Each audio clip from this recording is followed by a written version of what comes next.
الصلاة والسلام على من لا نبي بعده وأصحابه أجمعين أما بعد أعوذ بالله من الشيطان الرجيم بسم الله الرحمن الرحيم شهر رمضان الذي أنزل فيه القرآن هدى للناس وبينات من الهدى والفرقان صدق الله العظيم قال النبي صلى الله عليه وسلم عليك بتلاوة القرآن فإنه لك نور في الدنيا وذخر لك في الآخرة أو كما قال النبي صلی اللہ علیہ وسلم۔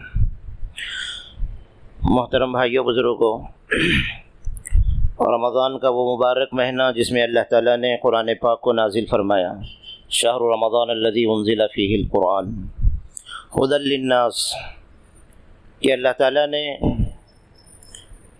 لوگوں کی ہدایت کے لیے قرآن کو نازل فرمایا ہے، وبینات من الہدی والفرقان، حق اور ناحق کی تمیز کے لیے اللہ تعالیٰ نے قرآن پاک کو نازل فرمایا ہے۔ شہر رمضان الذی انزل فیہ القرآن، قرآن کے ساتھ جس کی بھی نسبت لگ جاتی ہے اللہ تعالیٰ اس کی عظمت کو بڑھا دیتے ہیں۔ قرآن کی نسبت جبرائیل علیہ السلام کے ساتھ ہے تو اللہ تعالیٰ نے فرشتوں کا سردار بنایا ہے۔ نبی پاک صلی اللہ علیہ وسلم کے ساتھ نسبت قرآن کی بڑھی تو امام الانبیاء بنایا ہے، اور مہینے کے ساتھ اس قرآن کی نسبت لگی تو اللہ تعالیٰ نے رمضان کے مہینوں کو 11 مہینے کا سردار بنایا ہے۔ تو جس کی نسبت قرآن سے لگ جاتی ہے اللہ تعالیٰ اس کی فضیلت میں اضافہ فرما دیتے ہیں۔ تو اس امت کو بھی اللہ تعالیٰ نے اعزاز بخشا، یہ قرآن کی وجہ سے اللہ تعالیٰ نے اس امت کو اعزاز بخشا، اس کی فضیلت ساری امتوں میں اس امت کو اللہ تعالیٰ نے سردار بنایا ہے۔ تو قرآن ایسی چیز ہے جس سے اس کی نسبت لگ جاتی ہے اللہ تعالیٰ اس کی شان کو بڑھا دیتے ہیں۔ معمولی کپڑا ہے، جزدان میں لگ جاتا ہے تو علماء نے لکھا ہے بغیر وضو کے جیسے قرآن کی آیات کو نہیں چھو سکتے ویسے ہی اس جزدان کو بھی نہیں سی سکتے، کیونکہ اس کی نسبت قرآن سے جڑی ہے۔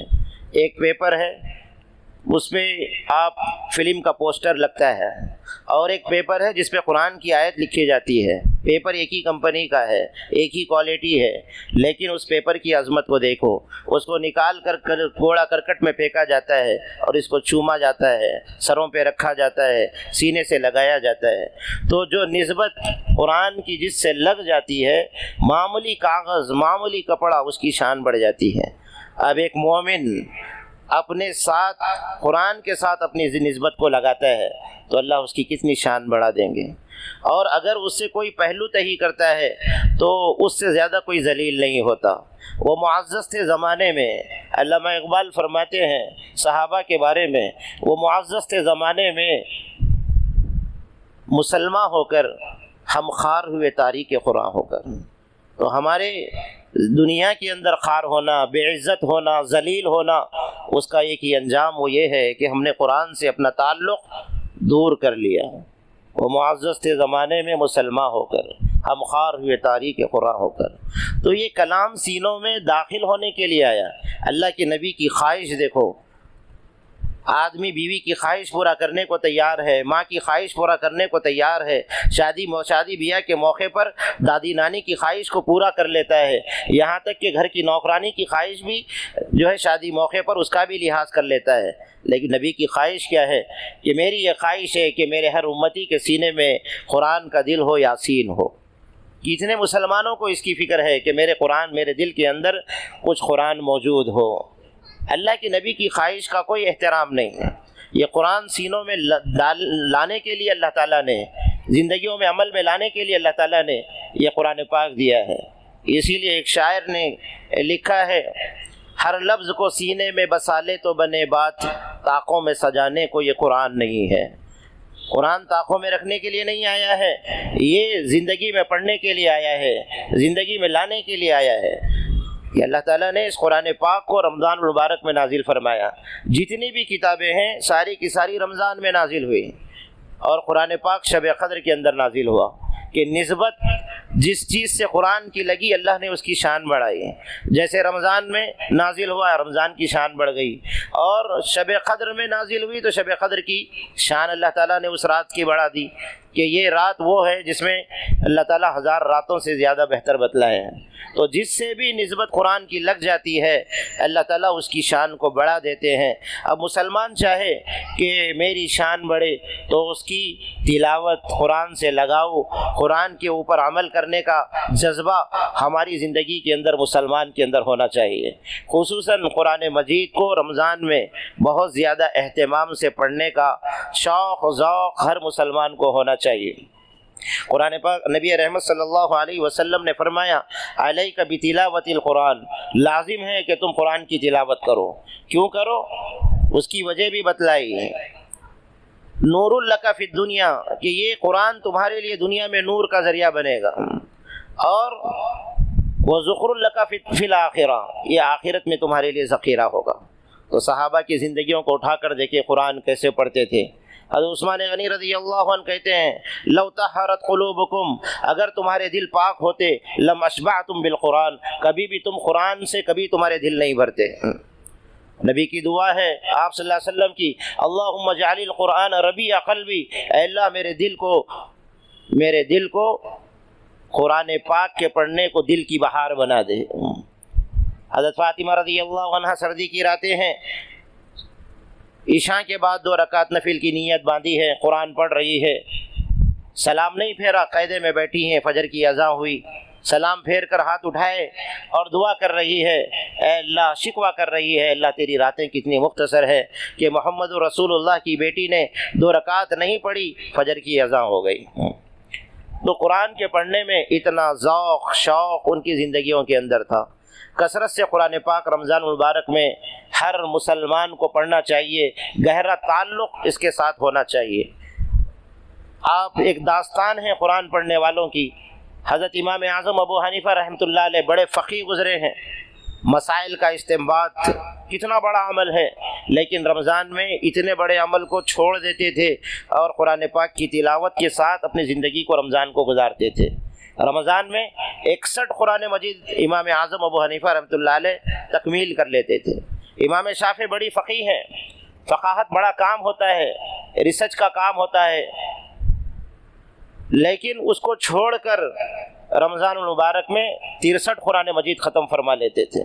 الازدی علی الازدی رحمۃ اللہ علیہ رمضان المبارک میں 90 قرآن مجید ختم کر لیتے تھے. ان کی زندگیاں دیکھیں. امام مالک رحمۃ اللہ علیہ بڑے محدث بھی ہیں اور فقیہ بھی ہیں.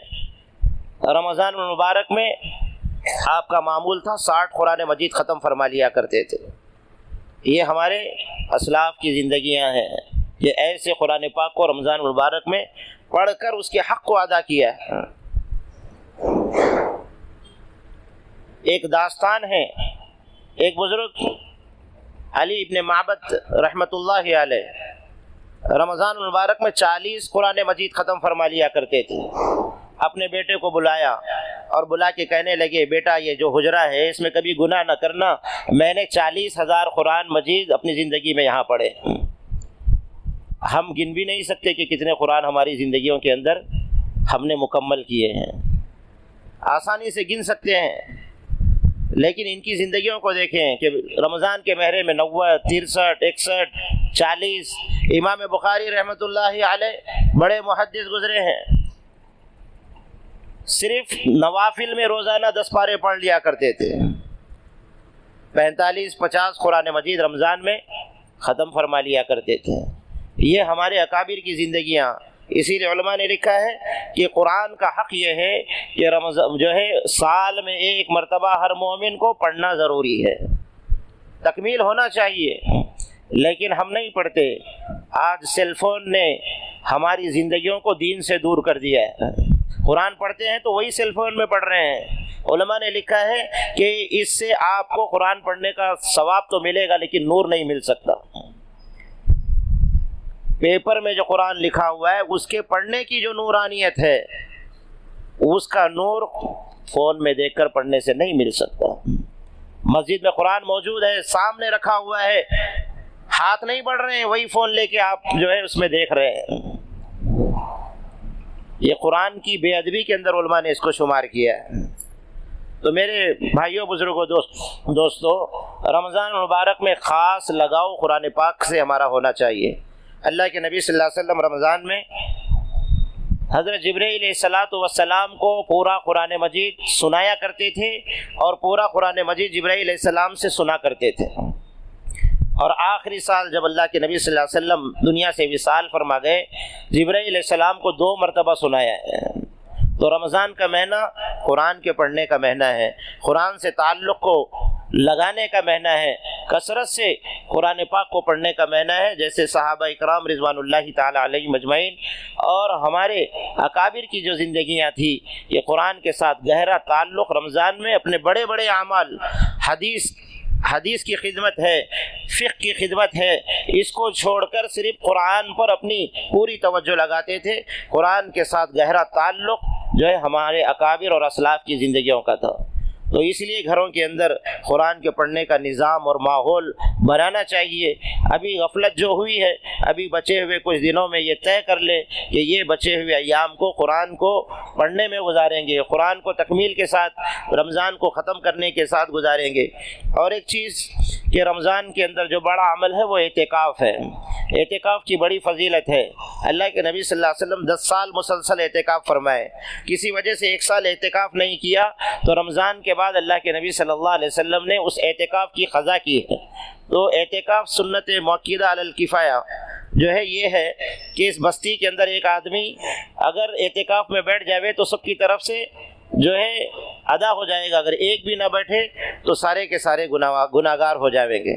اسی لیے اعتکاف کے بیٹھنے کا گھروں میں بھی عورتوں کا نظام ہونا چاہیے، اور مسجد میں بھی جو اعتکاف پہ بیٹھنے والے کو شب قدر مل جاتی ہے اور گناہوں سے محفوظ ہو جاتا ہے۔ اللہ کے نبی نے فرمایا جو 1 دن کا اعتکاف بیٹھتا ہے جو ہے اس کے لیے جہنم کے اور اس کے درمیان میں 3 خندقیں 2 خندقیں آڑ کر دیتے ہیں، جس کا فاصلہ زمین اور آسمان کے برابر ہے۔ یہ اس لیے بتانا ہے کہ جہنم سے دور ہی دور اس کو کر دیا جاتا ہے۔ یہ ایک مقدار اور متعین نہیں ہے، بلکہ ایک مثال کے ذریعے بتایا گیا۔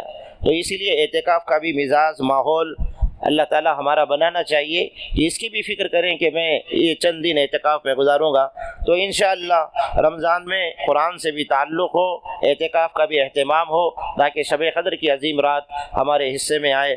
اللہ تعالی ہمیں بچے ہوئے وہ ایام کی صحیح معنی میں قدردانی کرنے، رمضان کو پانے، اللہ کو پانے، جو ہے آخرت کو بنانے، جنت کو پانے کا مہینہ بنائے۔ وآخر دعوانا الحمدللہ رب العالمین۔